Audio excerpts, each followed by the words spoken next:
நாளைக்கு 4வது வாரம் ஆடி வெள்ளிக்கிழமை ப்ளஸ் அதன் கூடயே ஆடி கிருத்திகையும் சேர்ந்து வருது. கொஞ்சம் ஸ்பெஷல் டே தான் இல்லையா?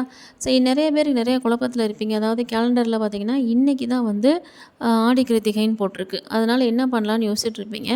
ஆக்சுவலா நட்சத்திரம் வந்து அதாவது கிருத்திகை நட்சத்திரம் இன்னைக்கு வியாழக்கிழமை சாயந்தரம் 6:21க்கு ஸ்டார்ட் ஆகி நாளைக்கு வெள்ளிக்கிழமை சாயந்தரம் 4:51 வரைக்கும் இருக்கு. நம்ம சாதாரணமா விளக்கு மட்டும் ஏத்தி பூஜை மட்டும் தான் கிருத்திகை நட்சத்திரத்தில பண்ணுவோம்னு நினைக்கிறவங்க, இன்னைக்கு ஈவினிங்கே வந்து நீங்க பூஜை பண்ணிக்கலாம்.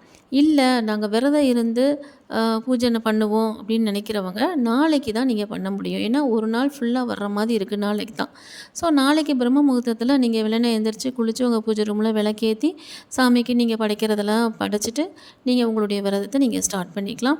ஸோ நான் வந்து நாளைக்கு தான் வந்து விரதம் இருக்கிறது மாதிரி தான் ரெடி பண்ணியிருக்கோம்.